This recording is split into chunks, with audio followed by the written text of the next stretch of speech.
Greetings fellow Salt Ancestors, and welcome to another video on solo RPGs. Today I want to take a break from my usual solo journaling games and branch more into the guided adventure play.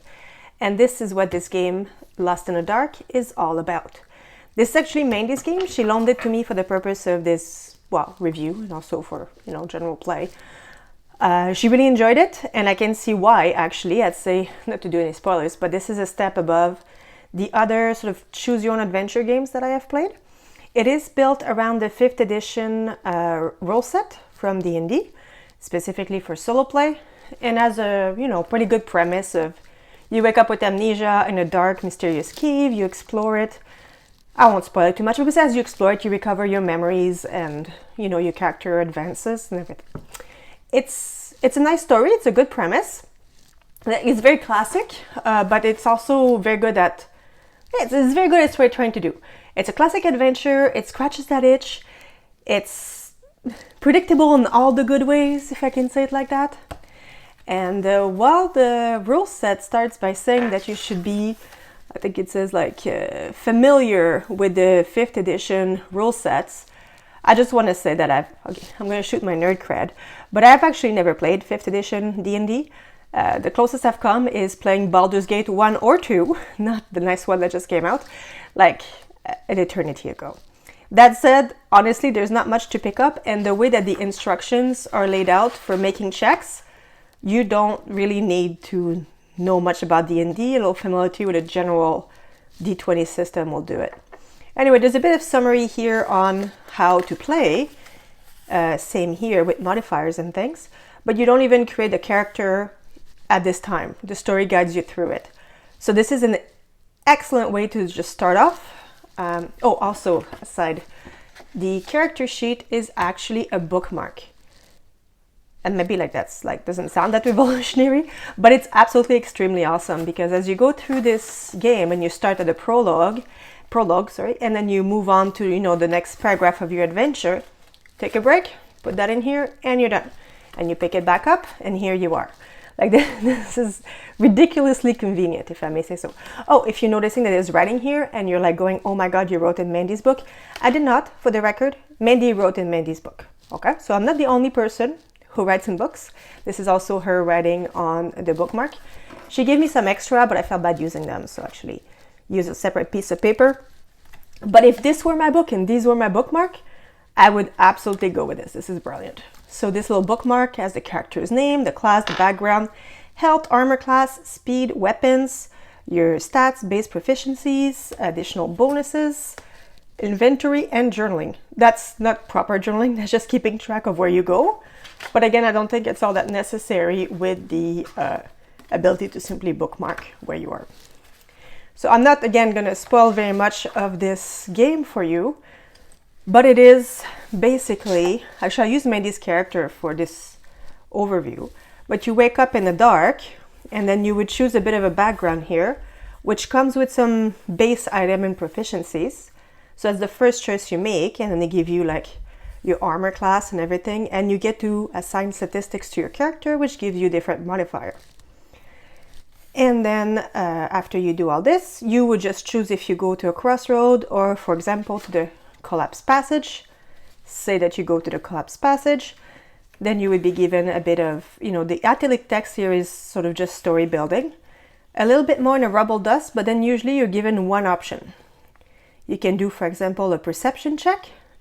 DC is the number you have to beat, and then it gives you different options. So you could use your perception, you could use an investigation, or your athletics to do something different.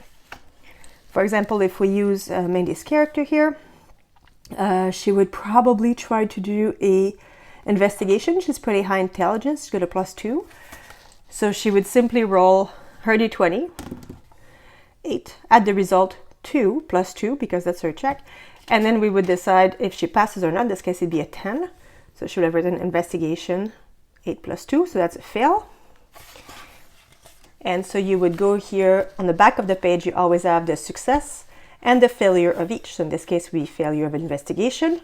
It would give you the outcome of that particular thing. And then you would have options below what you do next. In this case, you go back to the crossroad, which is right here. So extremely easy, and literally that's just how it plays. There's 3 acts. As part of the story, you end up getting a character class. And so when you are, I'll call it leveling up to level 1, you can choose between a rogue, a paladin, a fighter, and a wizard. So the classic classes, if I may say so, but they're really fun. Like, you know, and they have their own features, and it makes you feel like you're really getting more interesting choices. So it's good. It's a good game. Again, I feel like this review is super brief, but that's literally how it goes. You move to the next paragraph you want to explore. You choose the action you're going to take. You roll the die. Oh, I suppose I should go over battle. When you do battle, they want you to make... when there's a possibility of a battle, they will say, roll a number of d20. So they'll put it here. They say, in case the combat begins. So here are the rolls that were done on the d20. And then based on this, they would then tell you where it goes. So if you begin battle, it would tell you, for example, begin combat. If you begin combat, what does it mean? So if we go here, for example, this guardian has this AC, this many hit point, and then it would go, okay, so the roll, the second, the fourth, the second is your attack, the fourth is the guardian attack. So basically, these rolls is that you roll in the beginning are the roll result of the attacks. And then of course, if you roll a hit as per classic D&D, so basically if the roll leads to a hit on the armor class, then you can roll for damages based on the weapon you have. So it's, again, extremely straightforward, very easy to run solo. It basically runs itself. And the game takes you through the exploration. There is a path, but items that you find based on the results of your roll do affect the way that the story branches, and I like that. So overall, Lost in the Dark, you could play through it again and probably get a bit of variety, but I don't know that this is the kind of game you'd play over and over again.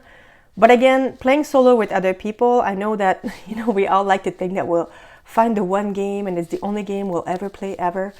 But let's face it, we don't play our games all that often. This one was a very good one. I have to say, in the category of guided adventure, this is my favorite so far. I love the bookmarks. I love the story, was interesting. I like the choices. Again, it does have a bit of my, usual, like, if I were writing the story, that's not how it would go. And again, that's me really liking to GM, really liking to journal. There's also my general annoyance at D20 system, and I know that I think I'm the only person in the world that gets annoyed at D20s, but it always kind of feels like, I don't know, why did I get that result? I don't know why I'm saying that in a D20 system. I feel like the rolls are more unfair. Maybe I just rolled poorly. My poor thief didn't really have much of a chance. But anyway, so it is a D20 system. They're not my personal favorite for encounter resolution, but obviously it's a D&D system. It's much beloved, very popular. Know yourself and how you feel about it. Like I said, in this case, I didn't mind it. It was actually a nice vacation from the journaling and sort of the more intensive story building to just sit back and, recover my memory, roll some dice and see where they lead me. And if that seems interesting to you, then I highly encourage you to check out Lost in the Dark. Thank you for watching and have a great day.